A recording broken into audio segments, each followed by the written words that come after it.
All right, man. We are in our flooring project, and we are working on filling out a work order for our particular 3 rooms that we chose to design on our house. But we can't do that until we just kind of practice with 3 generic rooms. You know, we might do some together so we know what's going on. So I got 3 rooms drawn for us. Here's what you'll do on your homework today. You see to the left, like I have these rooms drawn. Hey, they're not to scale. This bedroom that you see right here in front of you is not drawn to scale with that 1 inch equals 4 feet kind of thing. It's just drawn to fit in here. And you notice I don't even have scale measurements. Isn't every measurement in this particular sketch right here real life dimensions? You see like 16 feet by 11 feet and etc. My closet and all that stuff. So when you get your homework, yes, you'll use a straight edge. I want you to just redraw your rooms. Again, because some of them are so big, they wouldn't fit in that little spot if you drew them to scale. They do not have to be to scale. They just need to be drawn to fit in there. And if you're off a little bit, whatever. But what is important is you've got your dimensions of your room, for sure. Where's the doors, right? You know, if you had a door, we'll put that in there. If you had closets, cabinets, windows, those basics, you're just redrawing those in there, right? But just not to scale. So here's what we want to do. It says we are going to choose some flooring. I have already made the decision on this bedroom. I am going to put gray carpet in it and 7/16 inch padding. By the way, there is Indian's Hardware Store that I'll walk you through on Canvas. If you just went to the agenda and click the link in there, you could go to Indian's Hardware Store, click the button that said flooring. You can see here's the choices for carpet. So at this lame store that gives me almost no choices, I have personally selected gray carpet for this bedroom, and didn't I say 7/16 inch padding to go underneath it? So when I do my work order, I can see, hello, isn't that gray carpet $1.35 a square foot? And the padding is $105 per roll. Interesting. How much does a roll cover? How much does 1 roll of padding cover? 100 square feet. So a lot of the information you need to do your homework is on this link on Canvas called Indian's Hardware Store, right? That's where all these numbers came from. And if you chose some LVT, it's right here. There's your price per square foot. And if you chose some ceramic tile, we're not going to put what type of tile. We're just going to put the word tile because it's all going to cost $1.25 per square foot. So anyway, let's get back to our drawings together. So check it out. Here's my bedroom. I would like to put carpet in it. Here's some great questions. Here's a closet. What do you think? Should the carpet get closet? Here is a closet right here. Should it get carpeted? Yes or no? Probably, don't you think? It is the human being that owns the house's option to carpet it or not carpet it. I would say 99 out of 100 people would carpet inside their closet. They open the doors and they can go into it. You know what I'm saying? So here's where I'm carpeted. Right there. I'm doing this gray carpet. Did you see the gray that showed up right there? Isn't this room just one giant rectangle, dude? You know what I mean? So we've got ourselves real easy job. What we'll do first is, what room is it? So this room's name is bedroom. If you had more than 1 bedroom in your house, like whichever one was yours, you'd put bedroom 1 or bedroom 2, you know, like you named them all, right? You got all those names. This is the bedroom. What are the dimensions of it? Well, this bedroom is 16 feet by 11 feet. I don't care which one's which. You could have 11 feet by 16 feet. The order of those two don't matter. Are you down with the fact that that bedroom is 16 feet by 11 feet? To find the area of that, don't you just multiply those together? All right, so we'll do that with your calculator. Have to open mine, but did you get 176 back? Is that correct? So how do you feel about the area of that room is 176 square feet? That's as plain Jane of a room as I could get. There were no quote-unquote obstacles in my way. What do I mean by obstacles? Cabinets. Was there any cabinets in this room whatsoever? Nope. Bathtubs. Nope. There was not a bathtub in my way. There was not a shower in my way. It isn't a bedroom. Plain Jane, right? No obstacles. Next room. This is my living room. First question I have for you. Any obstacles? Do you see any cabinets in this room? Do you see any toilets or any bathtubs or showers or anything like that? Nope. Just one big old rectangle. Again, you would draw your own room, right? Just, it's not to scale. Put the windows. Can you see I have a window here? Why is the window important? for when we paint our house. Like, would you believe that you don't paint where the windows are and stuff like that? But we're not doing that today. We're flooring it, right? So, again, here's a dashed line. Do you remember that the dashed line means there's not actually a wall there? Like, when I would just keep going through my living room, there's other rooms right here attached to it. So you're literally just redrawing your room the way you saw it. Like, if there's a dashed wall there, there's a dashed wall there. But isn't it just another rectangle? So this is my living room. The dimensions, 24 feet by 16 feet. And this is why we've tried to make it real easy that all your real life dimensions should just be whole numbers. There's like no decimals involved with that or anything. Let's find the area of that bad boy. 24 times 16. Did you get 384? And notice that is in square feet, right? 24 feet by 16 feet, area, square feet. What flooring choice did I make? LVT gray wood. I just kind of have to tell you that because you didn't get to make this choice. This is quote unquote my house right here. Does that make sense? So it's like, hey, I want LVT gray wood in that one. And then the last one, notice this is the cabinet room. Every single one of you has one room with cabinets in it, correct? You must do that one in this bottom spot. There are 3 spots available because you have 3 rooms. So the first 2 are the rooms without cabinets, and then this one is got to be the room with cabinets. So here's my bathroom. Check it out. It's got a cabinet. Here's what I want to do is label it. So even on your floor plan, I don't care if you labeled them this way or not, on this drawing you're going to do it. We're going to call this cabinet 1. Why cabinet 1? Because I got another cabinet right here, cabinet 2. And obviously my bathtub is pretty self-apparent, right? So here's my question. Things that you may or may not know. Do we put flooring under cabinets that are like on the ground? Probably not.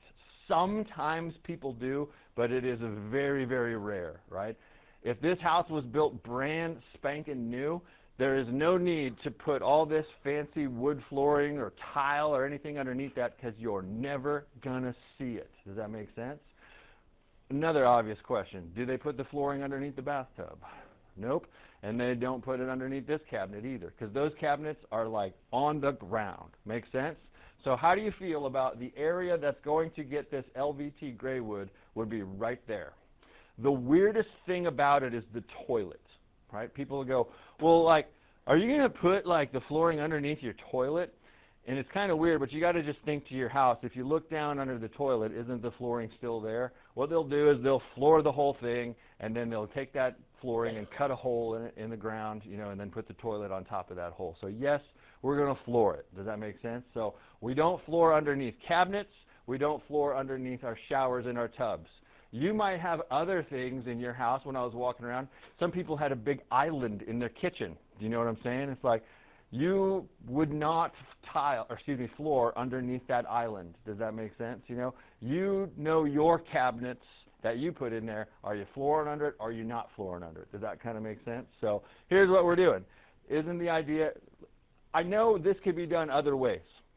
I'm going to do this the way, if you had the most complicated drawing ever, this is how I'd like you to do it. So this is going to be my bathroom.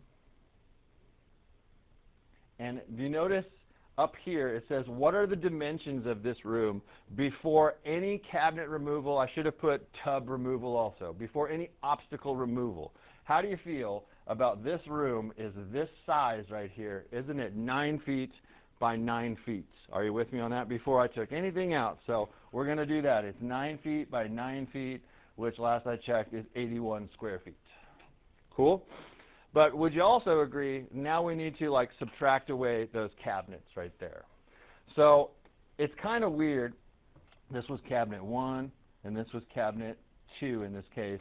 That yes, it's quite true. You could look at this as one giant subtracted area because that cabinet and the bathtub are like the same size. But I don't want to do that just for my example. I want you to realize, how do you do it when you have all these different weird cabinets? So what you do is this. We are just going to rock it like this. We're going to put a cab 1 right here, and we're going to find the area of that. What are the dimensions of cabinet 1? What by what? 2 by 6. That has to be in your drawing. Does that make sense? It's like, so you also will show me this, 2 by 6, and then right underneath that, isn't that 12 square feet? Are you cool with that? Cabinet 1 takes up 12 square feet of space. The next thing I'll do is cabinet 2. And it has no dimension on it whatsoever. In my advice, I would put those dimensions in this drawing. So check it out. Does anybody know how long that should be right there? Yeah, you can see it here, but wouldn't it be more convenient if it was like in both spots, you know? So we're going to put a 3 feet right here. And then here, they don't show it at all. Excuse me, they don't show it at all. But if this is 5 feet and the whole length of the room is 9 feet, then how long does that got to be right there? 4 feet. Cool. So cabinet 2, we're doing 4 feet by 3 feet.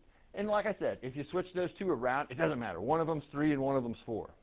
Isn't that going to be another 12 square feet? And then the last thing is my tub. You might call it shower, you might call it tub, whatever you want is my tub. What are the dimensions of my tub? 3 feet by 5 feet. You are going to really thank me that I forced you to make those all whole numbers and not like weird fractiony decimally inches amounts, right? So isn't that 15 square feet in this case? So we add all those up, and so that's 12 plus 12 plus 15, so 12 plus 12 plus 15. This is what I call subtracted area. Are you with me on that? What is our total subtracted area? So subtracted area, I should have a spot for that. What was it, 39? Yep, 39 square feet. So that now finally explains the complete line on the bottom. What is the floored area? Wasn't the entire room 81 square feet? Yes? But we need to take away 39 square feet for all the cabinets in the tub, so don't you just subtract those from each other. What's 81? Take away 39, baby. 42. Please put a label on it if it's not there for you. Square feet. So when we go to our work order, when we get to the bathroom, we're only using 42 square feet. Are you with me on that? So let's do the work order on the back side. Here's the worst part about these homework assignments is I wish we didn't have to keep flipping it back and forth to see the information. You'll see what I mean later. It's like, oh my God, all this flipping my paper over and over and over, but we're big enough. Here's what we're going to do. We are going to fill it out one at a time. Let's start with the bedroom at the top. If you want to flip back, what is the choice of flooring that I've decided to do in the bedroom? Gray carpet. So very, very organized sheet right here for our flooring work order. I need to go into the carpet section. Can you see it like right there? And we're going to put what room name it was. Wasn't it the bedroom? And I have selected gray carpet. The better your handwriting is on this, the easier it's going to be for me to grade. So try to write nice. Bedroom, gray carpet. How many square feet was it? Well, it's all on the other side of the paper. How many square feet was it? 176. Cool. I don't need labels in there, right? You can just put the 176. You're welcome to put the labels. You'll probably thank yourself that you don't because it's all at the top right here on the work order. It's got square feet right there. Sound cool? What is the price per unit? Well, we will go to Indian's Hardware Store to figure that out.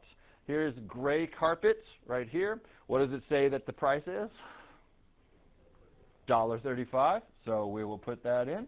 I will do $1.35. You can have the dollar sign. You cannot have the dollar sign. It's whatever you want. And then the total cost, it is not rocket science. If you have 176 square feet, don't you take that times $1.35, right? So 176 times 1.35. Here's what I am picky about. This is money. How many decimals should you have? 2. So that is 60 cents. Are you with me on that? So $237.60. That's what we paid for carpet. And if any of your rooms that you chose had carpet, you will be forced to have padding. In real life, you would get that human option. This is not real life. This is math class. I'm going to force you to choose a padding. Can you flip back to the other side? What size of padding did I choose? There's 2 sizes, 5/16 or 7/16. Which side did I choose? I chose the 7/16. Are you with me on that? You are welcome to choose the 5/16. It's kind of weird because last year we gave kids a budget. It was really hard on the teachers to grade. It's like, hey, you can't spend more than $10,000. You know, it's just like, you know what? We're just going to do the math and call it good. No budget, right? So I don't care which one of those you choose. 5/16, would you believe it is cheaper if you were on a budget? Does that kind of make sense? I do like to talk real life about when people would choose that. Have you ever heard of like people that own a house but they rent it out to other people, right? You know, like if you own rentals, like I don't think that the people who actually own it like just pump a lot of money into their rentals, because it's like, why do you want the most expensive carpet and the most expensive padding when 9 times out of 10 the people that you're going to rent it to are just going to ruin it anyway? You know what I mean? So it's like sometimes you choose cheap and sometimes you choose expensive. So let's go up to the padding right here, and it is in the bedroom. My bad. So we've got the padding in the bedroom. How many rolls do I need? Each roll covers 100 square feet, right? We have 176 square feet of bedroom that we need. So how many rolls will I need? 2, right? You cannot buy a partial roll. They're selling it to you by the roll. So are you cool that I had 2 rolls, and then when they say thickness of padding, I went ahead and put 7/16 in there. All good in the neighborhood? Then the unit cost per roll. Again, Indian's Hardware Store will show that to you. What is the cost per roll for that? $105 bills, y'all. So then you multiply. There's 2 rolls times 105. Shouldn't that be $210 in that case? Noise? There's just one other cost, is if you really wanted to recarpet your bedroom at home, my question is, would you personally do the work, or would you probably have someone else do it? It all depends on your kind of knowledge base, but I would say many people have a professional put the carpet in their house for them. Does that make sense? And that professional gets paid labor. So you'll notice in the padding section, there is no part for labor whatsoever. But in the carpet, there is, right? So it's this last line right here. I'm going to go back so the video people can see it. It's this last line right here that's finding the labor. What they do is they charge you by how many square feet of carpet that you're doing. So forget about padding. It has nothing to do with the labor. It's kind of built in. How many total square feet of carpet are we putting? Well, I guess I better take that back. I got 2 more rooms to do. Are any of those rooms getting carpet in them? Let's look back. In the living room, what did I choose? LVT Graywood. And how about the bathroom? I chose. So you can't do the labor until you're finished with all the type. So I have no more carpet. How do you feel about 176 total square feet of carpet going in my house? You see right here, the labor price, $2.35 per square foot. So you just multiply those together. 176 times 235. How much? 413.60. Is that what you got? Is that right? 413.60. So now, this is where the grading part for me will get easy if we understand what numbers are supposed to go where. Because we usually have the right numbers, but maybe when we add stuff up, we're putting them in the wrong spot. Carpet subtotal is just these. This is all your carpet. Isn't that number right there how much you paid for the carpet? And this is how much you paid for the labor in that case, right? So let's add those together. How much do those add up to be, my friends? So 237.6 plus 413.60. Did you get 651.20? Cool. That's just for carpet and the labor. Do you see I also threw this number up here? Isn't that how much I paid for padding, right? So the subtotal is basically saying, okay, you bought all your carpet and your labor. You bought all your padding. That's all you're buying. So that's called a subtotal. It's not the true total, because we'll add everything up when we're all done. Have you noticed why I did 3 rooms? Because are the other 2 rooms that I have chosen the same thing? They're both LVT Graywood, right? So I wanted you to see how you do. It's like, how do you want us to do this when we got a couple rooms doing the same thing, right? So first room that we had was the living room. Didn't I choose LVT gray wood? So I went up to the luxury vinyl tile. That's what LVT stands for. It's just really fancy fake wood is what LVT is. Very scratch resistant, by the way. You know, it's good if you got pets with sharp claws and stuff like that. How many square feet in the living room, right? I don't want to add all the rooms together. I want to do room by room by room. So just in the living room, how many square feet did we have? 384, right? 384. Then you'll have to go to Indian's hardware store to see how much the cost is per unit of that. So I need the LVT, so that's carpet, that's padding. Here it is. I don't care what color it is. There's natural wood, medium wood, dark wood, gray wood. It's all $1.75 a square foot. Are we cool with that? So $1.75 per square foot. And then you take your 384 times $1.75, and I got $672. That's okay if you don't put the double zeros at the end. I kind of did put the double zeros, but if it comes out whole, you know, like that to the nearest dollar, you can just put 672. All good in the neighborhood? Is that all the LVT I'm doing? Because I got to figure labor out, right? You know, there's labor on that. Is that all the gray LVT, or is there more? There is more. So the last room I had was my bathroom, right? Why don't you fill out all of this stuff about the bathroom? Notice I'm doing it in that same spreadsheety part, Zoom. So it's still gray wood. And then get your square feet, your unit cost, and all that good stuff. So you can see what I mean by all the flipping of the paper over.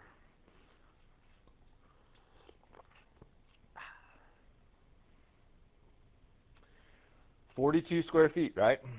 Still $1.75 per square foot. So I got $73.50. Double check that I did that math right. Awesome. That's it. 3 rooms. That's all you're going to do. People ask a great question. Are we doing our partners' rooms in this also? No. No more of your partner talk. Now from here on forward, it's only your 3 rooms. Cool? Until we actually build the house, then we'll build it all as one unit, right? But like we're just doing our 3 rooms. So can I figure out my labor now? Yes. I need to find my total square feet of LVT tile. Don't I just need to add the 384 plus the set 42 together? And how much is 384 plus 42? I got 426. Is that right? Cool. And then do you see the labor cost for LVT is $1.75 per square foot. So we'll take just this number right here. That's our total square feet times $1.75. 426 times $1.75. And did you get $745.50? Yay, labor. So now find your LVT subtotal. Like, how much did you pay total? You had to buy all the wood for the living room, you had to buy all the wood for the bathroom, and you had to pay somebody to do it for you, right? You know, that's your LVT subtotal. So you add all that up. And I got $14.91. Is that what y'all got? Cool. It's all good, except for this one other thing that you should be experienced with. Anytime you buy something at a store, be it a candy bar or clothes, you have to pay one more little fee. What's that fee called? Tax. What are we taxing on? We add this plus this plus this. I designed it to where the numbers that you really need to add up to find the how about tile? How much did we spend on tile? So throw a 0 in there, right? We spent no money on tile. Are you with me on that? And then it says the pre-tax subtotal. Mine's in green. I know you didn't get a color copy, but you see the pre-tax subtotal. You're adding those 4 numbers up, and bada boom. 2352.20. Is that right? We are going to do Hays, Kansas sales tax. As of this time, I believe it is still 9.25. It actually might be a little higher than that since the school bond passed, but we're going to go with these numbers of 9.25%. So let's take that number. Let's all punch this in because this is the thing I have to walk around and help people with the most. We're going to take that 2352.20, right? And you want to take it times 9.25%. Bro, we don't need to use the percent button in our calculator to change a percent back to a decimal. Don't you move that, how many places do you remember? 2. 0.0925. That's the decimal that we'll take at times. And now, here's the interesting question. How should we round it? 0.0925. Because it's usually going to come out nasty. This is the government taking your money from you, right? 57 cents or 58 cents? What do you think? Well, the math rules will automatically tell you right now that that should round up to 58 cents. What if that wasn't an 8 right there to the third? What if it was like less than 5? What will the government do? Round it up or round it down? Always up. This number right here always goes up a penny, regardless of what that other decimal is. So instead of 57 cents, he's going to be 58 cents, right? $217.58. And then for the grand total, you are only adding those two numbers right there together, right? The pre-tax total and the grand total. And that's the last one. I wouldn't mind a dollar sign on the last one right there. I got 2569.78. All to do. 3 little rooms in our little bitty house right there. So let's see again what your job is. If you go back to the beginning, you're going to have 3 empty spaces, like on the left side of your worksheet. You are redrawing your rooms to scale or not to scale? Not to scale. Which one goes at the bottom? The room with the cabinets. Everything in the room that is important should be redrawn. Doorways, windows, cabinets, toilets, and showers and tubs, right? All that stuff redrawn, just not to scale. What lengths are you putting in? Real, scale, or both? Which lengths go in here? Real life, right? The real life. So 24 feet, 16 feet. Make sense? Then how do you figure out what you're pricing? Indian's Hardware Store. Cool. I will pass back to you all the colors and flooring that you have chosen, right? Because it's like, I have forgotten what I have chosen. That's why we made those note cards. Cool. So, all right, let's do it, man. Let's have a good one.